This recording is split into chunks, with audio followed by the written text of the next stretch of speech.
오늘도 여러분들과 말씀을 나누겠습니다. 마가복음 16장 17절과 18절 말씀 제가 봉독합니다.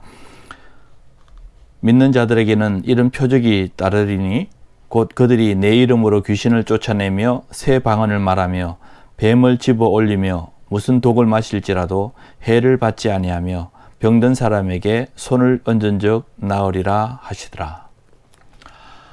제가 얼마 전에 뉴스를 보면서 미국 군인들이 태국 군인들과 다국적 훈련, 즉 한국에서도 한국 군인과 미국 군인들이 협력해서 연합훈련들을 하지 않습니까? 그런 것처럼 이 미국 군인들이 다국적 훈련들이라는 것을 참여해서 정글에서 어떻게 살아남고 그런 전쟁이 났을 때 어떻게 자신을 보호할 수 있는지에 대한 그런 훈련을 하는 장면이 나왔습니다.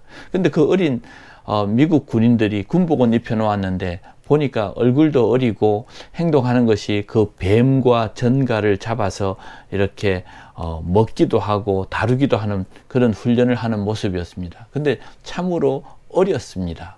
그리고 그런 것들도 두려워하는 그런 모습을 제가 보았는데, 군인의 신분이라고 군복은 입혀놓았지만 그들의 경험이 미천하고, 그리고 그들이 전쟁을 나갔을 때에 경험해보지 못한 상황들이 생겼다면 어떻게 할까? 그런 생각을 해보았습니다. 그래서 아마 미군들도 그런 훈련들을 한 것 같습니다. 내게 그런 능력은 없는데 그 일을 맡았다고 하면 정말 두려울 것입니다. 아마 예수님께서 오늘 이 본문의 말씀처럼 너희에게 이런 표적이 따르리니, 그리고 말씀하신 그런 내용들, 귀신을 쫓아내고 새 방언을 말하고 뱀을 집어 올리고 독을 마시고 그리고 병든 사람에게 손을 얹은 적, 이 모든 일들이 일어나는 그런 경험들을 하게 되는 것입니다.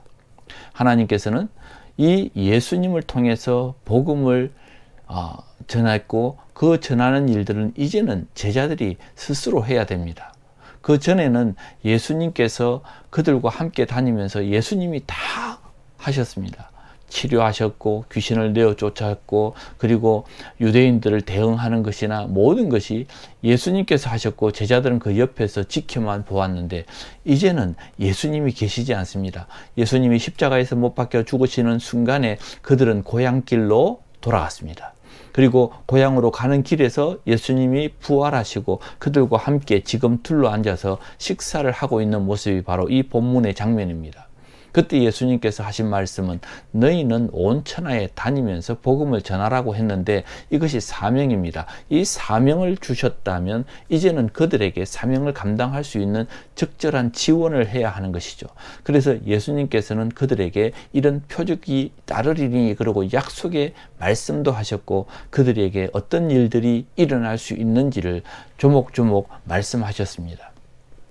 내가 했던 귀신 쫓아내는 일, 이제는 방언으로 말하는 일, 그리고 뱀이라고 하는 사탄을 상징하는 이 사탄들과 싸워야 되는 그런 상황에서도 너희들이 독을 마셔도 해를 당하지 않고, 그리고 병든 사람에게는 손만 얹으면 낫는다라고 하는 그런 약속을 해 주셨습니다. 이 일은 당연한 것이죠. 왜? 예수님께서는 그들에게 명령하셨고 그 명령을 준행하기에는 적절한 지원이 있어야 되는데, 그것이 바로 하나님의 능력이었습니다. 제자들의 입장에서 한번 생각해 보십시오.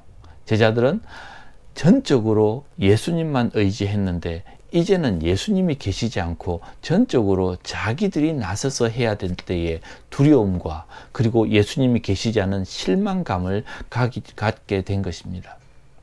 그래서 그들은 예수님이 죽으심과 동시에 고향으로 돌아갔고, 실상은 그들은 무기력한 상태에 있었던 것입니다. 그래서 예수님께서 그들에게 강력한 약속을 하신 이유는 그들에게 힘이 되어주고 그들에게 맡긴 이 일들을 잘 감당할 수 있도록 하는 하나님의 은혜인 것입니다. 예수님께서는 말씀하셨죠. 그리고 너희는 오순절 다락방의 경험을 통해서 그들에게도 하나님의 능력이 임해서 스스로 그것을 경험하도록 한 것입니다. 복음을 전하는 일에 있어서 우리에게는 정말 필요한 것이 경험입니다. 이미 약속도 내게 있습니다. 하나님의 말씀의 능력이 내게 있을 것이다, 표적이 있을 것이다 라고 하는 약속은 있는데 내게 경험이 없는 것입니다. 미군들이 군복은 입혀놓았는데 전쟁의 경험이 없습니다. 그래서 총을 쏘기도 하고 그래서 그런 힘겨운 훈련을 통해서 경험을 시키는 것이죠. 그렇기 때문에 예수님은 그 이후에도 이 제자들에게 더 강력한 힘이 될 수 있도록 오순절에 성령의 경험들을 할 수 있도록 해 주신 겁니다. 두 번째로 그들에게는 복음을 전거하는 데는 강력한 뭔가가 있어야 하는 것을 예수님이 아셨습니다. 단순히 복음을 전하는 것이 가서 예수님 믿으세요, 예수님이 당신을 구원하셨습니다 라고 하는 말로 전하는 것이 아니라 그들에게는 말과 함께 강력한 영적인 힘, 그것이 필요했던 것입니다. 복음을 전하는 것이 그렇게 쉽지 않습니다. 내가 먼저 설득이 되어야 됩니다. 이 말은 내가 확신이 있어야 되고 내가 믿음이 있어야 되고 내가 그런 능력이 있어야 하는 것이죠. 그리고 내가 복음을 전하는 모든 환경에는 사탄이 역사하고 있고 그 환경에서 사탄과 싸워야 되는 그런 영적 전쟁이 있는 것입니다. 복음을 전해야 되는 모든 환경은 사탄들이 득실거리는 세상입니다. 이 세상에서 사탄과 싸워야 되는데 이 세상에는 사탄들이 그 영혼들을 감싸고 있기 때문에 그래서 더 강력한 영적인 능력이 필요한 것입니다. 요한계시록의 2장 19절 말씀에 보면 옛 뱀, 곧 마귀라고도 하고 사탄이라고도 하는 온 천하를 다니며 꾀는 자가 이 땅에 있다라고 이야기합니다. 그리고 이 사탄을 예수님께서는 이미 마귀, 사탄이라고 이야기합니다. 그리고 뱀에 빗대어서 말씀하고 있습니다.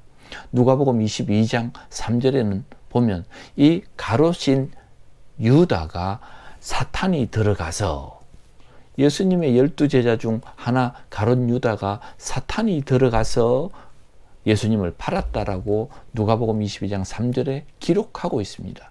우리 마음속에 뱀 같은 사탄이 들어오므로 우리의 마음이 바뀌는 것입니다. 그래서 우리가 복음을 전할 때에 그 마음 속에 있는 영혼들을 바꿔내야 되고 사탄을 물리칠 수 있는 권능이 있어야지 우리가 그 일을 할 수 있습니다. 사도행전 5장 3절에 보면 베드로가 아나니아와 삽비라에게 이야기합니다. 사탄이 내 마음에 가득하여 내가 성령을 속이고 땅값 얼마를 감추었느니라. 사탄이 사람들의 마음 속에 들어가서 그들의 마음을 바꾸어 놓고 그들의 마음을 옥죄고 있기 때문에 복음의 말씀이 들어갈 수 없어서 예수님께서는 그들에게 이런 능력을 주시는 겁니다. 계시록 3장 9절에 보면 보라 사탄의 회 곧 자칭 유대인이라 하나 그렇지 않고 거짓말하는 자들 중에서 이렇게 이야기합니다. 사탄은 유대인의 모습으로 그리고 거짓말하는 자들 중에서 우리를 꿰고 있다고 말씀하고 있습니다. 예수님이 땅끝까지 복음을 전하라고 말씀하셨을 때는 이미 복음의 전쟁이 선포된 것입니다. 사탄과의 싸움을 시작한 것입니다.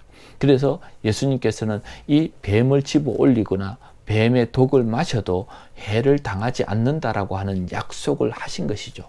너희는 승리한다. 예수님께서 제자들에게 이런 사역을 맡기실 때에 그들에게 정말 그런 능력을 부여하시지 않으면 그 일을 감당할 수 없는 것입니다. 특별히 오늘날 병든 사람에게 손을 얹은 적 나으리라고 하는 이 말씀을 기억해 보시기 바랍니다.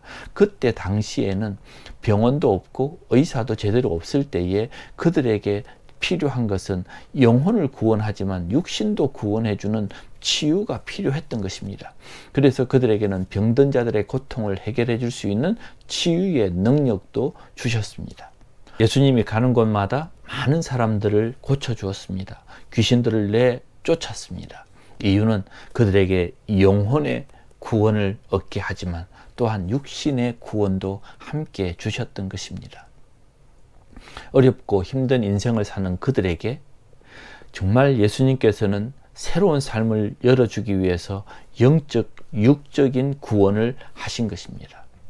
오늘 이 제자들에게 고민이 있었다면 예수님이 우리에게 명령하실 때에 나는 혼자입니다. 해본 적이 없습니다.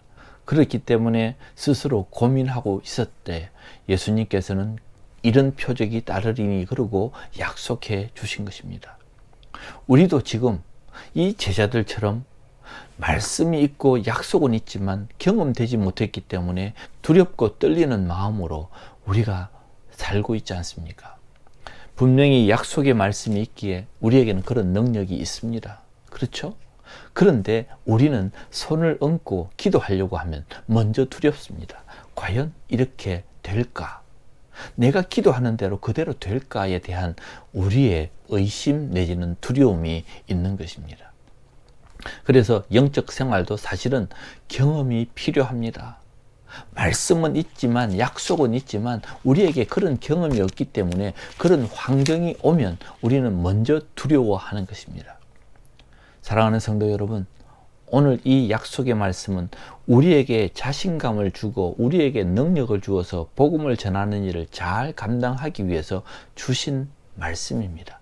이제는 우리가 이것을 믿고 경험할 필요가 있습니다. 혹시 여러분 주변에 병든 자들이 있다면 손을 얹고 예수 그리스도의 이름으로 기도해 보시기 바랍니다. 사탄이 우리를 공격할 때에 나사렛 예수의 이름으로 물리치는 용기와 믿음을 가지고 기도해 보시기 바랍니다. 이런 표적이 여러분들의 삶에 나타날 줄로 믿습니다.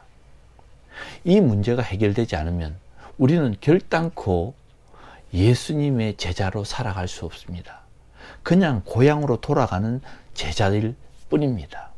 예수님의 능력은 예수 그리스도의 이름을 통해서 나타나는 것이고 예수 그리스도의 이름을 통해서 명령하는 것은 성령의 역사로 다 이루어질 줄로 믿습니다. 이제 마지막 때 말세입니다. 우리가 우리의 능력을 회복해야 될 때라고 믿습니다. 사랑하는 성도 여러분, 기도할 때마다 용기를 내고 믿음을 가지고 명령해 보십시오. 나사렛 예수의 이름으로 명하노니.